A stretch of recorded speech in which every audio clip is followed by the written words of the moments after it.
कल हम लोगों ने पढ़ा था, चित्त स्थिर हो गया तो क्या हुआ। चित्त स्थिर और चित्त शुद्ध दो चीज हम लोगों ने देखा था, उसका चार्ट भी हम लोगों ने बनाया था कि चित्त स्थिर से संबंधित सवाल पूछे जाते हैं और चित्त शुद्धि से संबंधित, दोनों चीजें अलग अलग है। चित्त की शुद्धि और चित्त को स्थिर करना। चित्त शुद्धि में मैत्री करुणा वाला था। एक सेकंड, इसको इसमें कर देता हूँ। चित्त शुद्धि में मैत्री करुणा वाला था, भावना चतुष्टय और प्रच्छर्दन विधारणाभ्याम था। चित्त को स्थिर करने में पांच थे, विषयवती, विशोकावा, ज्योतिष्मति, भीतराग, विषयम, स्वप्न, निद्रा, ज्ञानालंबन, यथा विमत ध्यानात्वा। अब इसके बाद था कि जब चित्त स्थिर हो जाता है तो क्या होता है। हम लोगों ने ये देखा था, जब चित्त स्थिर हो जाता है तो कहा गया था कि परमाणु तत्व और क्या था, परमाणु और परम महत्त्वांत को वशीकार कर लेता है। अब यहाँ तक हम लोगों ने देख लिया, मतलब चित्त ऐसा हो जाता है कि सूक्ष्म से सूक्ष्म चीज पर अगर उसका ध्यान चित्त को लगा दिया जाए तो कहीं और नहीं जाएगा, चित्त उसी पर लगेगा। और कोई स्थूल भारी से भारी चीज है उस पर लगा दिया जाए तो चित्त इस तरह से वशीकार हो जाता है, चित्त अपने कंट्रोल में आ जाता है, यानी कि उसकी वृत्तियां पूरी तरह से स्थिर हो जाती। अब कहा गया है परमाणु और परम महत्त्वांत को वशीकार हुआ जो ये चित्त है, जो कि स्थिर है, जिसकी वृत्तियां अब स्थिर हो गई हैं, ये कैसी होती है, इसकी स्थिति कैसी होती है। अब चित्त समाधि के लिए तैयार है अगर, तो समाधि का क्रम की भी चर्चा होगी। अब दो चीजें देखते, 41 नंबर का सूत्र ये कहता है, क्षीण वृत्ते अभिजातस्य इव मणे ग्रहिता ग्रहण ग्राह्येषु ततस्तजन्ता समापत्ति। मतलब है जब सभी बाह्य वृत्तियां खत्म हो जाती हैं, राजस, अब सभी बाह्य वृत्तियां खत्म हो जाती हैं, इसका अर्थ ये है कि राजस और तामस वृत्तियां का जो है तकरीबन खत्म नहीं होता। राजस और तामस वृत्तियां होती हैं लेकिन क्षीण हो जाती हैं, तनु हो जाती हैं, बहुत नीचे चली जाती हैं। और जब सत्व और जब रज और तम नीचे चली जाती, क्षीण हो जाती हैं, तब सत्व के प्रकाश से चित्त जो है स्फटिक मणि, मणे शब्द का इस्तेमाल किया गया है, स्फटिक मणि की तरह निर्मल हो जाता है, इतना निर्मल हो जाता है। अब यहाँ ध्यान देखिएगा, इस शब्द पे देखिएगा, मणि के सामने आप हरा रंग रखें, पीला रंग रखें, काला रंग रखें, जो रंग रखेंगे चित्त वैसा ही हो जाएगा। तो चित्त इतना निर्मल हो गया है, कहने का तात्पर्य है कि अब वो साधक जिसका कि चित्त स्थिर होकर के मणि के समान निर्मल हो गया है, स्फटिक मणि के समान, अब वो जिस वस्तु पर भी अपने चित्त को लगाएगा, यानी कि अब वो धारणा करे, ध्यान करे या समाधि करे, वो साक्षात कर लेगा उस चीज को बहुत जल्दी। अभी क्या होता है, हम लोग योग का अभ्यास करते हैं, थोड़ा सा श्वास पर कहते हैं ध्यान ले जाओ, तो ध्यान श्वास पर जाता है और कुछ सेकेंड्स बाद ही या कुछ मिनट बाद ही वो कहीं और चला जाता है। कल क्या करना है, उसने क्या बोला था, किसी से लड़ाई हो गई, कोई चीज चाहिए, तो चित्त वृत्तियां बाहर भागने लगती हैं।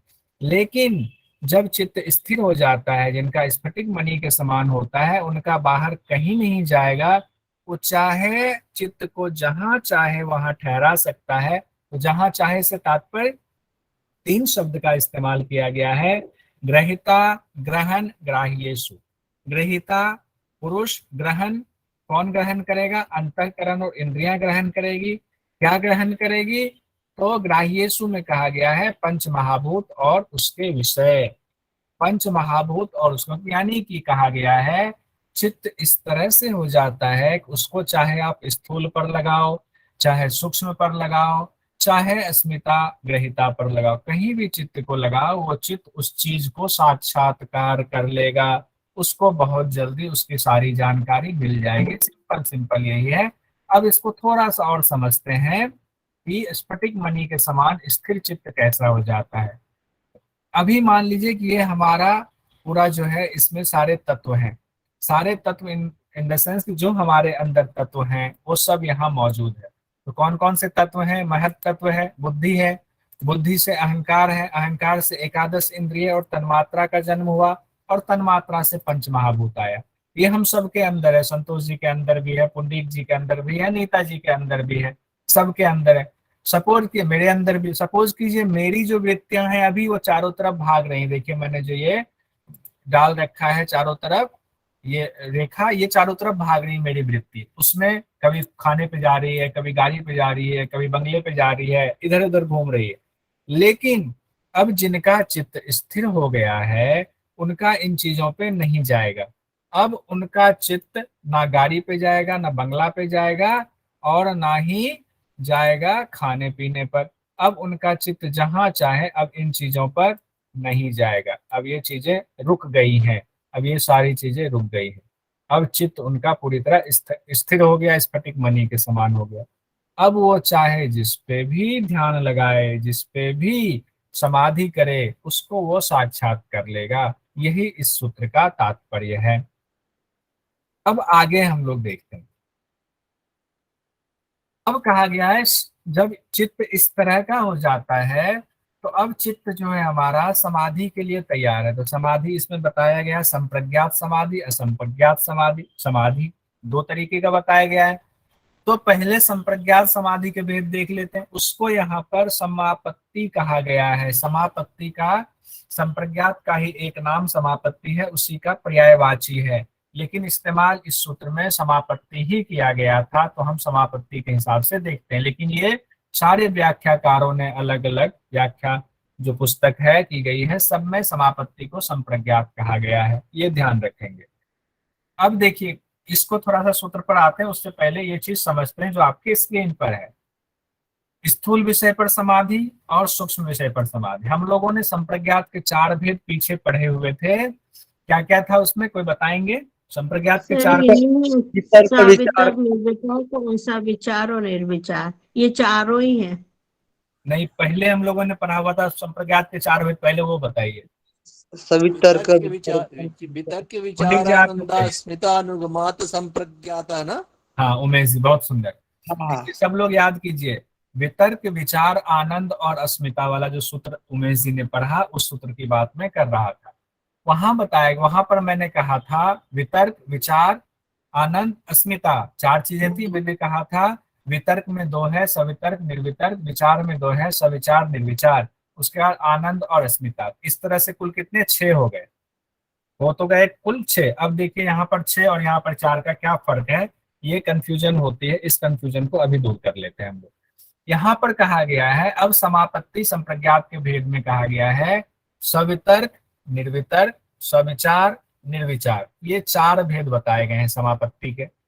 अब आपके दिमाग में आएगा संप्रज्ञात के पीछे बताए गए थे चार, और आप कह रहे हो समापत्ति और संप्रज्ञात एक ही है, तो फिर समापत्ति के वो चार क्यों नहीं बताया, समापत्ति के ये चार क्यों बताया गया है? तो इसका जो व्याख्याकारों ने व्याख्या की है वो व्याख्या आपको बताता हूँ। सबसे जो बड़े विद्वान मेरी नजर में जिनकी व्याख्या मैंने देखी वो विज्ञान भिक्षु रहे। विज्ञान भिक्षु सांख्य शास्त्र के भी बड़े विद्वान रहे हैं, उन्होंने कई शास्त्रों पर भाष्य लिखा है। उनके मुताबिक समापत्ति के चार तो भेद हैं ही, यानी संप्रज्ञात के चार तो भेद हैं ही, सवितर्क निर्वितर्क सविचार निर्विचार, लेकिन दो और जो है आनंदानुगत और अस्मितानुगत, इसको उन्होंने निर्विचार के अंतर्गत रखा है। उनका कहना है कि निर्विचार की उच्च अवस्था आनंदानुगत समाधि है और निर्विचार की उच्चतम अवस्था अस्मितानुगत समाधि है। तो इस तरह से हो गए चार और दो छह, इन छह को बोला गया है कि ये सबीज समाधि है। लेकिन एग्जाम की दृष्टि से हम क्या करें, ये विद्वता की दृष्टि से, ज्ञान की दृष्टि से हम समझ गए, ठीक है, हम इस चार को मान लेते हैं, समापत्ति के चार भेद हैं।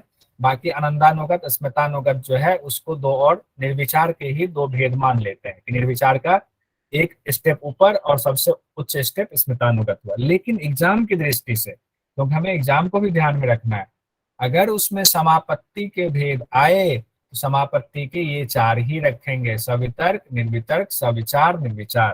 क्लियर? कोई बोलिए, क्लियर है? जी सर। और अगर संप्रज्ञात के भेद आएगा तो वितर्क विचार आनंद अस्मिता ये चार रखेंगे। ये समझने, हाँ, वितर्क विचार आनंद और अस्मिता ये समझने के लिए समापत्ति यानी संप्रज्ञात को आगे और क्लियर किया गया है, संप्रज्ञात को समापत्ति के रूप में। इसलिए यहाँ पर उसको और क्लियर करके सब वितर्क को दो भेद, विचार को दो भेद दिया गया है, और उसकी व्याख्या में ये कहा गया है कि निर्विचार जो है, निर्विचार के ही दो स्टेप हैं, आनंदानुगत और स्मितानुगत।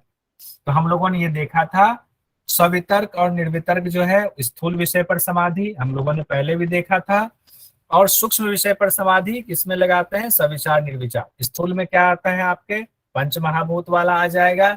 सूक्ष्म विषय में हमने कहा था कौन सा आता है, तन्मात्रा आता है। हालांकि इस पुस्तक के मुताबिक स्थूल में 11 इंद्रियों को भी जोड़ा गया है और सूक्ष्म में तन्मात्रा को जोड़ा गया है। सूक्ष्म विषय समाधि में आनंदानुगत जब हम करते हैं हमें अहंकार का साक्षात्कार हो जाता है, और स्मितानुगत में हमें चित्त का साक्षात्कार हो जाता है। चित्त और चित्त जो आत्मा से प्रकाशित चित्त है उसका पूरा साक्षात्कार हो जाता है। तो स्मितानुगत में हम सीधा ये भी कह सकते हैं कि बुद्धि का साक्षात्कार हो जाता है, क्योंकि महत तत्व है, महत तत्व से ही अहंकार निकला था, तो अहंकार तक का कर लिया। अहंकार से आगे मतलब बुद्धि और आत्मा का भेद हमें पता चल जाता है स्मितानुगत में। ठीक है, स्मितानुगत तक जो है ये सबीज समाधि। अब आगे सूत्र में आते हैं, इतना बताने का देखते हैं क्या तात्पर्य।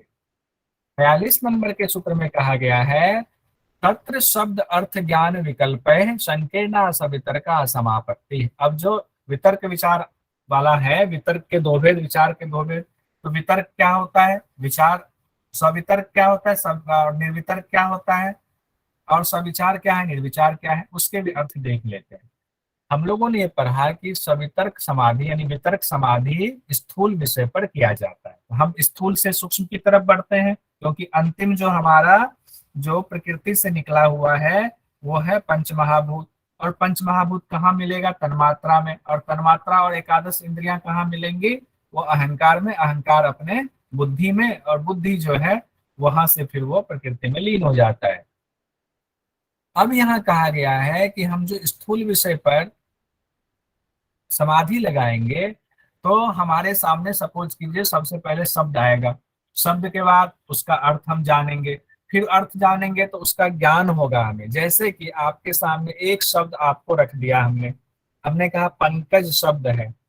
अब पंकज शब्द आपने सुना, पहले तो आपने सुना पंकज शब्द, ठीक है, फिर आपने अर्थ लगाया उसका, आप संस्कृत के विद्वान हैं, आपने अर्थ लगाया कि पंकज मतलब कीचड़ में जो खिलता हो। अब कीचड़ में खिल रहा है तो आपने लगा अच्छा अच्छा पंकज को तो कमल भी कहते हैं। तब आपको ज्ञान होने लगा, अच्छा पंकज को तो कमल कहते हैं, वो तो गुलाबी रंग का होता है, उसमें खुशबू भी होती है, उसकी डंडी नीचे तक होती है, उसके पत्ते होते हैं जिसपे कि पानी नहीं टिकता है। अब जितना ज्ञान है पूरा ज्ञान आपको उस कमल के बारे में हो जाएगा। तो तीन चीजें आई जब आप स्थूल पर ध्यान लगाते हैं। शुरुआत में सबसे शुरुआती अवस्था है ये संप्रज्ञात की, शब्द अर्थ और ज्ञान तीनों मिला जुला रहता है, तीनों अलग अलग नहीं हो पाता। हालांकि शब्द अर्थ और ज्ञान आता है एक सीक्वेंस में, क्रम में आता है, पहले शब्द आया फिर अर्थ आएगा फिर उसका ज्ञान होगा, लेकिन आपको लगता है तीनों मिला जुला है। विकल्प है तीनों, शब्द अर्थ और ज्ञान, संकीर्णा मतलब सब मिला जुला सा लगता है। उसके बाद कहा गया है कि ये सवितर्का समाधि। क्यों सवितर्का है, इसमें विकल्प है, विकल्प की वजह से इसको सवितर्का समाधि कहते हैं। इसका दूसरा नाम है सविकल्प समाधि भी इसको कहते हैं, सवितर्क को ही सविकल्प समाधि भी कहते हैं, और निर्वितर्क को निर्विकल्प समाधि भी कहते हैं। अब आगे निर्विकल्प में बढ़ते हैं, सविकल्प हमें समझ में आ गया, अब निर्विकल्प की बात करते हैं, यानी निर्वितर्क की बात करते हैं, दोनों एक ही है। 41वें नंबर के सूत्र में कहा गया है, स्मृति परिशुद्धो स्वरूप शून्या एवं अर्थमात्र निर्भाषा निर्वितर्का। अब कहते हैं कि आपने सवितर्क समाधि किया, शब्द अर्थ और ज्ञान आपको पता चल गया। जैसे ज्ञान पता चला तो शब्द अर्थ ये सब होकर के आप ज्ञानमय हो गए। अब क्या कहते हैं, स्मृति परिशुद्धो मतलब समाधि आप करते जा रहे हैं शब्द अर्थ ज्ञान के साथ, अब आपकी स्मृति जो है वो शुद्ध होती जा रही है, पूरी तरह से आपको कमल का ज्ञान हो गया, पूरा कमल का ज्ञान हो गया। ठीक है, मान लिया कमल का ज्ञान हो गया। हम लोगों ने इससे पहले पढ़ा था 41 नंबर में कि हमारा चित्त इतना शुद्ध हो जाता है स्फटिक मणि के समान, वहां पर जो चीज पे हम ध्यान लगाएंगे उसके जैसा हम तदाकार, तदाकार होना मतलब उसी के जैसा हो जाएंगे, उसमें पूरी तरह से मिल जाएंगे। जैसे कहते हैं ना, अगर भगवान श्री कृष्ण का ध्यान लगाए तो मैं ही श्री कृष्ण वाली स्थिति, श्री कृष्ण में लीन हो गए, लगा कि मैं ही श्री कृष्ण के अंदर घुस गया हूँ, मैं ही नाच रहा हूँ, मैं ही सब कुछ हूँ, एकदम शुद्ध स्थिति। वैसे ही कहा गया है, स्मृति इतनी शुद्ध हो जाती है, अपना स्वरूप भी शून्य लगने लगता है। जिस पर हमने ध्यान लगाया उस कमल पर, हम कमल को ही समझने लगते कि मैं ही कमल हूँ, ये स्थिति पहुंच जाती। तो कहते हैं कि तब होता क्या है बेसिकली उस समय, कि तीन चीजें जो थी, शब्द, अर्थ और ज्ञान, इसमें शब्द खत्म हो जाता है। शब्द जो है, एक सेकेंड, ये शब्द का अब कोई मोल नहीं रह जाता है, ठीक है। और ज्ञान का भी कोई मोल नहीं रह जाता है। कहते हैं कि जो मोल रह जाता है वो क्या, कि मैं तदाकार हो गया कमल के साथ। अब मेरे और कमल में कोई अंतर नहीं है। जैसे स्फटिक मणि के सामने आपने काला रंग रख दिया या पीला रंग रख दिया, स्फटिक मणि काला या पीला दिखने लग गया, वैसे ही चित्त के सामने कमल आ गया। अब कमल जो है वो कमल ही कमल है, मैं ही कमल, वही स्थिति होगी। यानी कि सिर्फ ध्येय के स्वरूप को प्रत्यक्ष करने वाली स्थिति हो गई। इसी को कहा गया है अर्थ, यानी कि शब्द और ज्ञान खत्म हो गया। शब्द ज्ञान का कोई मतलब नहीं रहा, मैं ही कमल, मैं ही कमल, मैं ही कमल वाली स्थिति हो गई। तो इसको कहा गया निर्वितर्क समाधि। लेकिन एग्जाम की दृष्टि से आपको ये ध्यान रखना पड़ेगा कि निर्वितर्क में अर्थ रह जाता है, शब्द और ज्ञान लुप्त हो जाता है, उसका स्वरूप शून्य हो जाता है, वो विलुप्त हो जाता है। एग्जाम की दृष्टि से ये, समझने की दृष्टि से मैंने बता दिया, दोनों तरह से। अब आगे देखिए। सर, ध्येय वस्तु का ज्ञान रहता है ना, इसमें ज्ञाता और ध्यान लुप्त हो जाता है और ध्येय वस्तु का ज्ञान रहता है ना। ध्येय वस्तु का ज्ञान नहीं रहता है, ये ध्यान रखिए पंडित जी। ध्येय अच्छा अच्छा, वस्तु ही हम ध्येय हो वस्तु, जाते हैं। ध्येय वस्तु ही रहती है। हाँ, ध्येय वस्तु में चित्त तदाकार हो जाता है। अब कहा गया है, एतयैव सविचारा निर्विचारा च सूक्ष्म विषया व्याख्याता। अभी जो हमने सवितर्क निर्वितर्क समाधि देखा, उसी के बारे में कहते हैं। जैसे आपने सवितर्क और निर्वितर्क समाधि को देखा, उसी तरीके से सविचार और निर्विचार समाधि को भी समझे। लेकिन सवितर्क निर्वितर्क में स्थूल विषय पर ध्यान था, और सविचार निर्विचार में सूक्ष्म विषय पर है। सूक्ष्म विषय का इससे आपको साक्षात्कार होगा। अब सविचारा निर्विचारा का थोड़ा सा भेद देख लेते हैं। सविचार में जैसे नाम रूप ज्ञान के आधार पर समाधि हो गई, निर्विचार में क्या हुआ, नाम ज्ञान विस्मृत हो जाता है। इसमें भी लास्ट में सिर्फ ध्येय पदार्थ का अनुभव रहता है। ध्येय कौन सा, उसमें जो ध्येय था वो स्थूल ध्येय था, और सविचार निर्विचार में जो ध्येय है वो सूक्ष्म विषय है। ध्येय ऊपर था स्थूल विषय ध्येय, और नीचे है सूक्ष्म विषय ध्येय। अब इसमें 45वें नंबर के सूत्र में आते हैं। अब सवाल है कि विचार अनुगत समाधि में जिस सूक्ष्म विषयों पर समाधि लगाई जाती है, वे सूक्ष्म पदार्थ क्या है, या सूक्ष्म पदार्थ किसे मानेंगे। तो महर्षि पतंजलि कहते हैं, सूक्ष्म विषयत्वं च अलिंग पर्यवसानम, यानी कि सूक्ष्म विषय प्रकृति पर्यंत है। अब प्रकृति पर्यंत से यहाँ क्या तात्पर्य, हमने तो विचारानुगत वाले में सूक्ष्म विषय पर लगाया, सविचार निर्विचार भी देख लिया, लेकिन सूक्ष्म विषय के बारे में अभी जो चर्चा हुई कि सबसे पहले क्या था, तीन गुण थे। तीनों गुणों की साम्या अवस्था जो थी वो क्या थी, प्रलय की अवस्था भी कहते हैं, शब्द इस्तेमाल करते हैं। जब तीनों गुणों में विक्षेप होता है तब जाकर के सृष्टि की रचना होती है। तो तीनों गुणों में विक्षेप कैसे होता है, उसमें विक्षेप होता है जब पुरुष उसके पास आता है। पुरुष जैसे उसको प्रकाशित करता है, पहले तो पुरुष को घेरता है, पुरुष जैसे ही उसके चक्र में आता है तो पुरुष के प्रकाश से प्रकाशित होकर के बुद्धि दिखती है, महद तत्व सामने आता है। यानी कि पहला जो है, मूल प्रकृति का पहला तत्व जो है वो महद तत्व है। महद तत्व उस वक्त महद तत्व सात्विक स्थिति में होता है, यानी कि रज और तम जो है दबा होता है, सात्विक स्थिति में होता है। और उसी से फिर अहंकार आ जाता है। अहंकार भी उस समय सात्विक स्थिति में होता है। रज और तम तो होता है लेकिन वो दबा होता है। और अहंकार से 16 चीजें सामने आती हैं, यानी कि अहंकार के विकार 16 होते हैं। क्या होता है, एकादश इंद्रियां और 5 तन्मात्रा अहंकार से उत्पन्न हो जाती, मतलब उसमें है ही पहले से, वो सामने हो गई, मतलब प्रकट हो गई। अब एकादश इंद्रिय और 5 तन्मात्रा प्रकट हुई। अब 5 तन्मात्रा से पंच महाभूत प्रकट होता है। ये ना सोचें कि एकादश इंद्रिय से पंच महाभूत प्रकट होता है, नहीं। पंच तन्मात्रा से पंच महाभूत प्रकट होता है, आकाश, वायु, तेज, जल और पृथ्वी। आकाश का जैसे कि तन्मात्रा शब्द है, वायु का स्पर्श है, तेज का रूप है, जल का रस है और पृथ्वी का गंध है।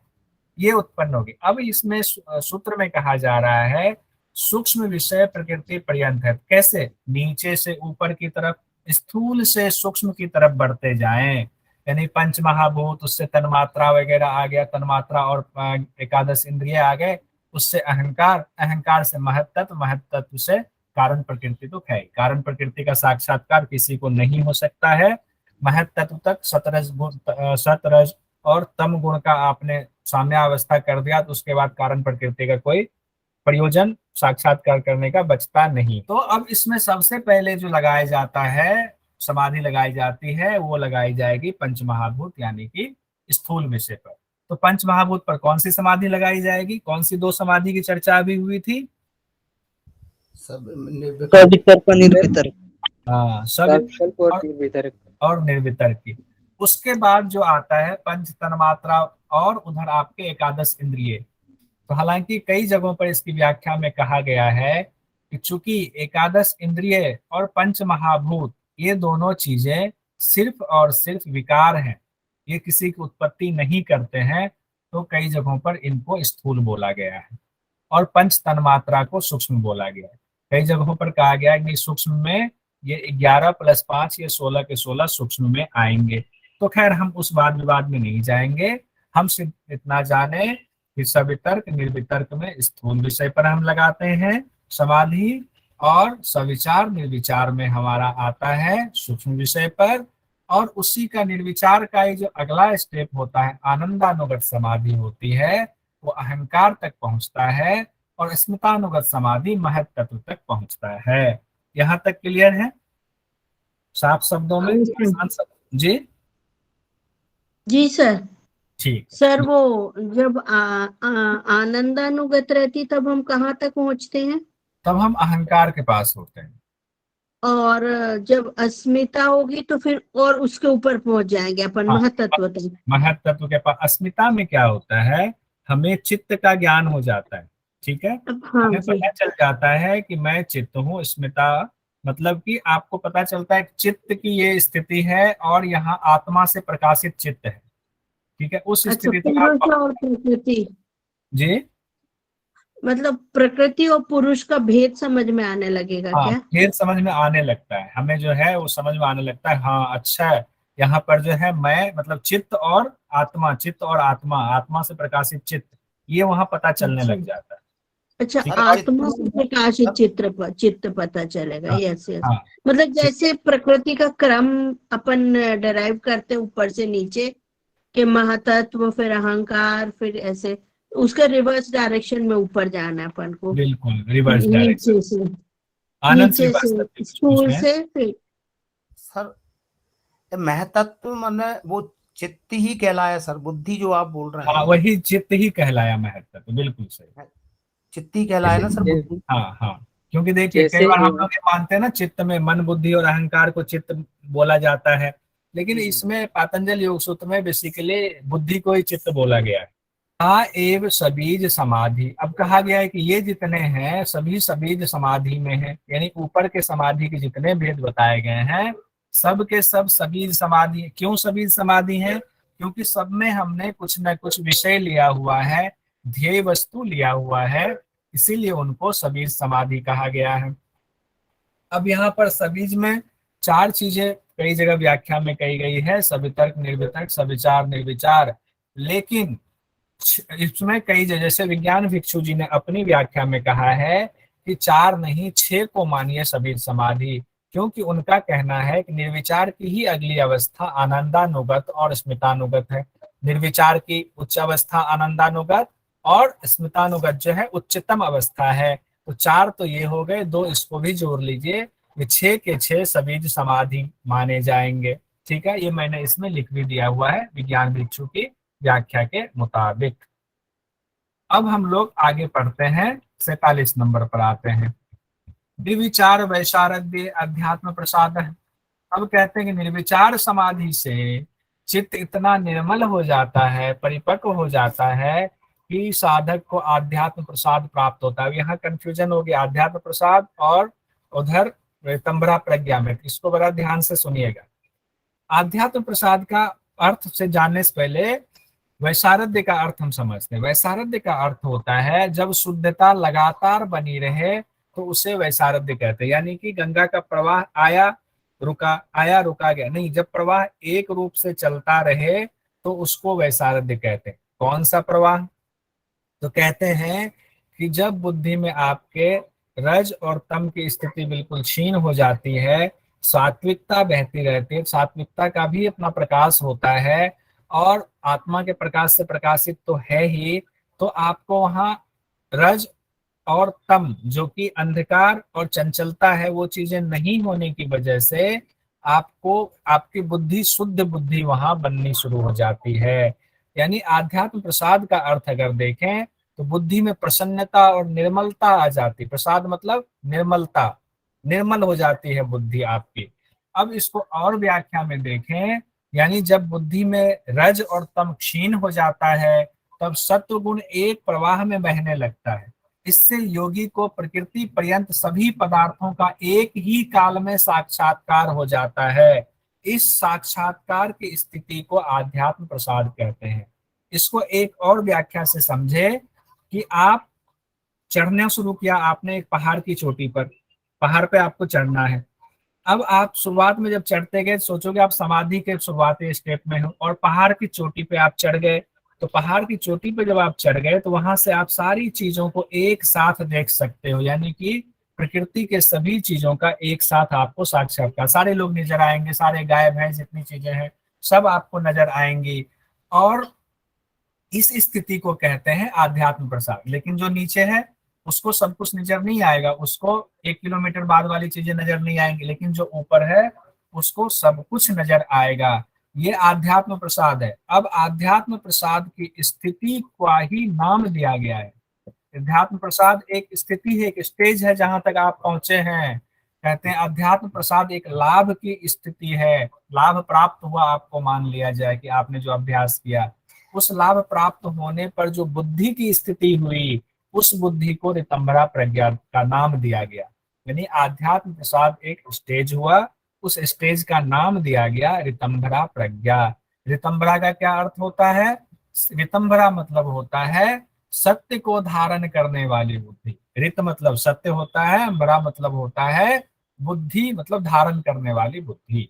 यानी कि ऐसी बुद्धि जो सत्य को धारण करती। कौन से सत्य को धारण करती? अविद्या से रहित सत्य को।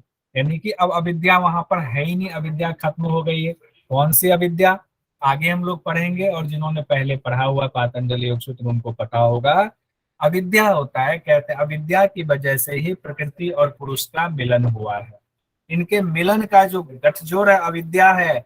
अविद्या से रहित जैसे ही बुद्धि हो जाती है वैसे ही हमारा जो है मोह भंग होना शुरू हो जाता है। अब हमारी बुद्धि इतनी साफ, इतनी सत्य हो गई है। अब थोड़ा सा आध्यात्म प्रसाद और ऋतंभरा प्रज्ञा को मैंने डिफरेंशिएट करने की कोशिश की है। आप लोग भी देखिएगा, बुद्धि की सात्विक स्थिति आध्यात्म प्रसाद है, शुरुआती स्थिति जो है। और जब सात्विकता पूरी बहनी शुरू हो जाएगा, अब सात्विकता ही सात्विकता है, रज और तम जो है लेकिन वो अब दबा हुआ है, तो इसे एक नाम दिया गया है जिसे ऋतंभरा प्रज्ञा कहा गया है। आगे सत्व और रम का क्षीण हो जाना, सत्व का लगातार प्रवाह, सत्व के लगातार प्रवाह से अविद्या का नाश हो जाना ऋतंभरा प्रज्ञा है। अविद्या यानी प्रकृति और पुरुष के सहयोग का कारण है अविद्या। अब साक्षात अनुभूत सत्य ही ऋतंभरा प्रज्ञा है। अब कहा गया है कि ऋतंभरा प्रज्ञा यानी सत्य वाली जो आपकी बुद्धि है उसमें और सामान्य बुद्धि में क्या अंतर है? कुछ तो अंतर होगा। ये ऋतंभरा प्रज्ञा और सामान्य लोग भी कहेंगे मेरी बुद्धि भी बड़ी साफ है, मैं भी बड़ा बुद्धिमान हूं, तो उसमें क्या अंतर है? तो महर्षि पतंजलि कहते हैं श्रुतानुमान प्रज्ञाभ्याम अन्य विषया विशेषार्थत्वात्। यानी कि श्रुत सुने हुए और अनुमान लगाए हुए जो आपकी बुद्धि है, प्रज्ञा मतलब बुद्धि है, उससे ये बुद्धि अलग है, इनका विषय अलग है। कैसे विषय अलग है? और साथ ही विशेष अर्थ वाली है। कौन विशेष अर्थ वाली है? ये ऋतंभरा प्रज्ञा। और सामान्य बुद्धि क्या है? सपोज कीजिए कि मैंने सुना किसी चीज के बारे में, वहां कोई जानवर आया है, उसके बारे में आकर किसी ने मुझे बताया, तो मैंने अनुमान लगाना शुरू किया, सुन करके अनुमान लगाया, फिर जा करके सपोज को हमने जाके उस जानवर को देख भी लिया, और देख करके हमने फिर भी जितनी हमारी बुद्धि इंद्रियों से हमने देखा उतना अनुमान स्थूल विषय का लगा लिया, लेकिन उसके अंदर की सूक्ष्म चीजों का सटीक ज्ञान हमें नहीं मिला। हमें अभी हमारी बुद्धि ऋतंभरा नहीं है, सामान्य बुद्धि है। लेकिन ऋतंभरा में क्या होगा, सारे सूक्ष्म विषयों का भी ज्ञान हो जाता है। क्यों? क्योंकि ऋतंभरा वाला तो पहाड़ की चोटी पर है, उसको सब कुछ दिख रहा है, सारे सूक्ष्म और स्थूल का ज्ञान हो गया है। लेकिन श्रुतानुमान वाले को, जो सुन करके अनुमान लगा करके जिनकी बुद्धि का इस्तेमाल कर रहे हैं, उससे ये अलग हो गया। खुद ही आपको पता चल गया होगा कि सुने और अनुमान लगाए हुए वाली हमारी बुद्धि थी, एक वो बुद्धि जो कि पहाड़ के नीचे खड़े इंसान की तरह है, और दूसरी बुद्धि जो पहाड़ के ऊपर खड़ा है, जो सब कुछ देख सकता है आसमान से, वो वाली बुद्धि है। अब कहा गया ऋतंभरा प्रज्ञा से प्रकृति पर्यंत सूक्ष्म विषयों का साक्षात्कार हो चुका है, इसीलिए इस बुद्धि से कुछ भी छिपा नहीं रहता है। यानी प्रज्ञा बुद्धि सत्य को धारण करने वाली है, इससे कुछ भी छिपा नहीं रहता है, इसीलिए इसको विशेष अर्थ वाली कहते हैं। अब थोड़ा सा देख, जैसे पहाड़ के नीचे खड़ा व्यक्ति जो है सिर्फ आसपास की चीजों को देख सकता है सामान्य बुद्धि वाला, लेकिन पहाड़ की चोटी पर यानी आसमान से आप देखें तो आप सब कुछ नीचे देख सकते हैं। ये एक तरह से भेद मैंने समझाने की कोशिश की है इसमें। अब 50वें नंबर पर आते हैं। आप मान लीजिए किसी ने कहा ठीक है आपकी बुद्धि ऋतंभरा हो गई, मेरी बुद्धि सामान्य है, इससे क्या होगा? ऋतंभरा बुद्धि से क्या होता है? तो ऋतंभरा बुद्धि से क्या होता है, तज्जह संस्कारो अन्य संस्कार प्रतिबंधी। कहते हैं कि जब ऋतंभरा प्रज्ञा हो जाती, सत्य को धारण करने वाली बुद्धि हो जाती, तो पहले जो आपके चित्त में जो संस्कार पड़े हुए थे, वो संस्कार अब ऋतंभरा प्रज्ञा के भी जो के बाद जो कर्म किया जाएगा, इसके भी कुछ संस्कार बनेंगे। यानी कि सत्य बुद्धि वालों का संस्कार कुछ अलग होगा, और पहले के संस्कार भी हमारे चित्त में पड़े हुए हैं। तो कहते हैं ऋतंभरा प्रज्ञा के बाद जो संस्कार है, वो संस्कार दूसरे संस्कारों को दबा देता है, प्रतिबंधित कर देता है, उसको रोकता है, उसका नाश करता है धीरे धीरे। तो एक तरीके से जो दुश्मन हम मान लें कि अगर दूसरे वाले संस्कार हमारे दुश्मन थे, तो ऋतंभरा प्रज्ञा के बाद जो संस्कार हमारा बनता जाएगा, वो दूसरे संस्कारों को खत्म करता जाएगा, उसका निरोध करता जाएगा। अब सवाल आता है, तो फिर उसके बाद क्या होगा? क्या ऋतंभरा प्रज्ञा वाली ही बुद्धि के संस्कार रह जाएंगे? तो महर्षि पतंजलि कहते हैं नहीं, ऐसा नहीं होगा। अगर आप यही अभ्यास लगातार जारी रखते हैं, अगर आप रुक गए तो कोई बात नहीं, अगर आप इस अभ्यास को लगातार जारी रखते हैं तो क्या होता है, तस्य अपि निरोधे सर्व निरोधा निर्बीजः समाधि। यानी कि आपकी अब जो सिर्फ वो अच्छे संस्कार बने हैं, ऋतंभरा प्रज्ञा से जनित संस्कार बचे हुए हैं, बाकी संस्कार खत्म हो गए हैं, अब ऋतंभरा प्रज्ञा वाले जनित संस्कार भी धीरे धीरे खत्म होने शुरू हो जाएंगे, उसका भी निरोध हो जाएगा। जब उसका भी निरोध हो जाएगा, तब सबका निरोध होने पर निर्बीज समाधि हो जाती है। तो निर्बीज समाधि हो गए, इसलिए समाधि पाद का ये 51वां सूत्र हमारा कंप्लीट हुआ, समाधि पाद हमारा कंप्लीट हो गया। सवाल है, संप्रज्ञात समाधि के भेद को सही क्रम में सजाएं। सही क्रम में जल्दी से सजाइए इसको, समय कम। 1 2 3 4। क्या चीज मनीता जी? पर इसमें आ जाएगा सवितर्क, निवितर्क, सविचार, निर्विचार। तो 2 3 4 और 1। 4। अच्छा, और बाकी लोग बताएं।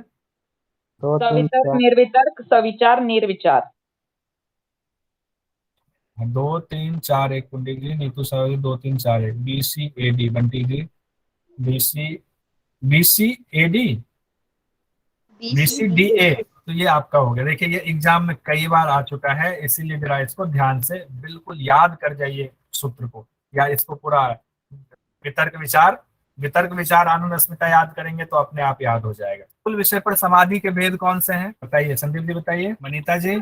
सर मैं कह रही हूँ इसको वितर्कानुगत बोल सकते हैं ना, क्योंकि वितर्कानुगत में दोनों आ जाएंगे, सवितर्क और निवितर्क भी। लेकिन शब्द भेद दिया है ना। अच्छा हाँ, फिर तो दोनों ठीक है सर। ओके। सवितर्क, निर्वितर्क, निर्वितर्क। देखिए इतना पढ़ने के बाद भी, हाँ पुंडी जी का तो है ही, इतना पढ़ने के बाद ना इसमें कंफ्यूजन नहीं होनी चाहिए।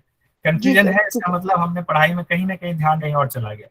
हाँ जी सर, ठीक सूक्ष्म है, विषय ठीक है। पर समाधि के भेद कौन कौन से बताइए? सविचार निर्विचार। सविचार विचार निर्विचार। निर्विचार। हाँ, तो वितर्क आ गया, सविचार अब हो गया ना, सविचार निर्विचार। मनोबोध हंकार चेता निनाहम् न च श्रोत्र जीवे न च घ्राण नेत्रे न च व्योम भूमि न तेजो न वायु चिदानन्दरूपं शिवोऽहं शिवोऽहं चिदानन्दरूपं शिवोऽहं शिवोऽहं चिदानन्दरूपं शिवोऽहं शिवोऽहम्। ओम शांति शांति शांति।